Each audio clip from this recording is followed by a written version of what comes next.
Hey everybody, it's November 15th, 2021, also known as day one of chemo and radiation for me.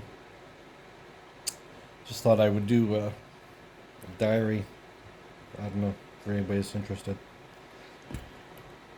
So, it's, I don't know, 6 a.m. Didn't get much sleep, probably less than an hour's sleep. I actually had a dream that I was drowning. I can't swim in real life. Funny story, but another time. And drowning, yeah, that's the way I feel. This is capecitabine. Those are my chemo tablets. I look like I lost one. We got 28 days of that, 28 days of radiation. Today I have also a CT scan in the morning. That's why I'm up early for the CT scan, and then in the afternoon I got the radiation for the first time. Fingers crossed, got no side effects from that.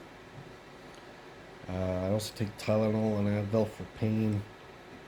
I was told to stop taking the Advil, and they gave me morphine. And I already told them it didn't work. And they suggested I stick it out. And I just stopped it on my own and went back to Tylenol and Advil. The thing with the morphine, it wasn't working at all. It was causing me pain. I was having some side effects like the constipation. And it was giving me this thing called junkie breath. That's my term. There's an ad on the radio here about junkies. You're not supposed to call them junkies because it's going to hurt their feelings. Fuck that. So yeah, if you've been around a junkie, you know what junkie breath is.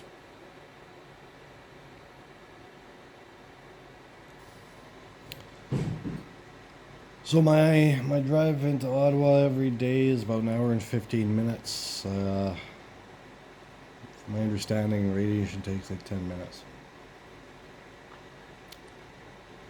That's it's the only place that has a radiation. That's socialized medicine for you.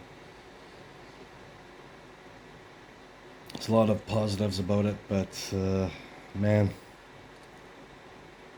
there's a lot of negatives about it. Lowest common denominator, also known as equality.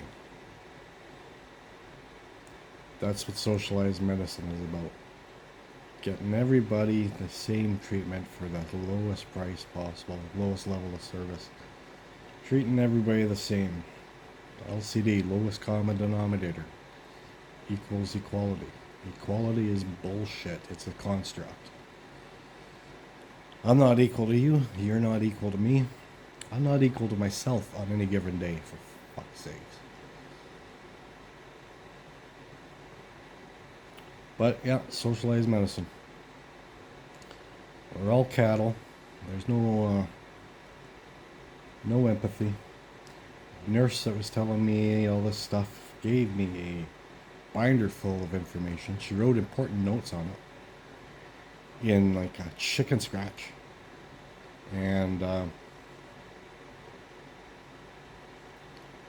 don't have a family doctor because I can't get one. So she added the pressure on me of I'm going to need to get a family doctor, even though it's out of my control. I'll need to get one because eventually they'll get tired of dealing with me. Her words. And then there's parking. Had to get a monthly parking pass that cost $100. If I didn't get the pass, it would have ended up costing me $300. It's 28 days, so I'm doing this capecitabine, the chemo tablets, and the radiation.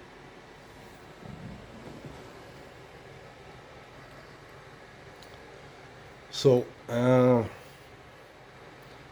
hopefully I'll be one of those guys that doesn't get side effects from the chemo. Do my best to be positive about that, but if I drink 2 pops in one day, I get a bad headache. So, for anybody that doesn't know how I got to this point, day one, it was about last year this time I was diagnosed with cancer.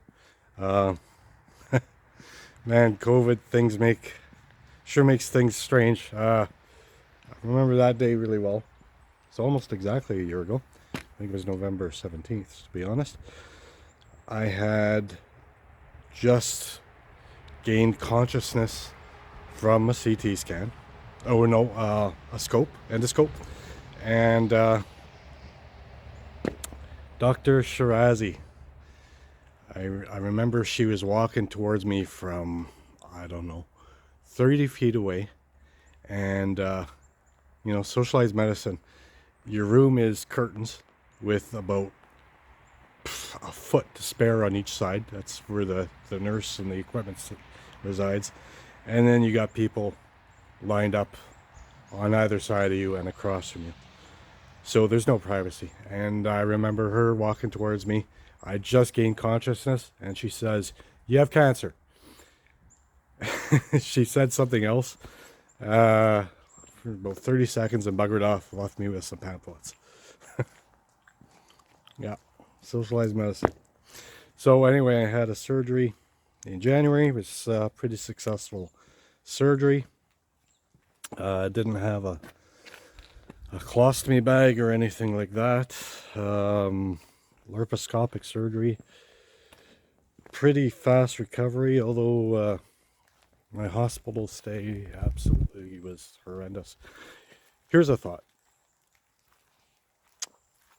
I think a lot of people understand that in the 50s and 60s, females faced a lot of misogyny in the medical profession. My view is that in the 2020s, males face a lot of misogyny in the medical profession. And I know that your view is your reality, but in my hospital stay, the nurses, there's a couple of male nurses and they're quite feminine. And everybody else is female. Supervisors, the head of the department, they're all female. And I just don't feel that males get treated the same as females do. I'm pretty sure the thing about equality, the pendulum has swung the other way. And maybe I shouldn't use the word equality because I don't believe in it either. But for those who do, they have made sure the pendulum has swung far to their side, and it's kind of staying there. Like, it is just my treatment in the hospital. For a guy who's had a rough life, I would say that was the worst week of my life. It was a teaching hospital too. The nurses were drinking. I didn't get any sleep. But I digress again. So I had the surgery last January. It went well, and then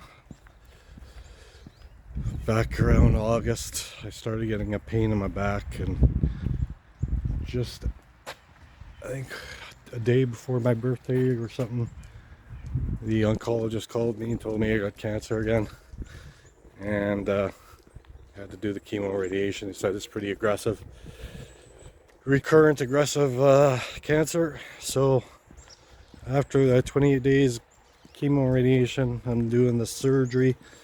Apparently it's a complicated surgery. Not much risk for me, but complicated for the doctor. So that's that. Stay tuned for day 2.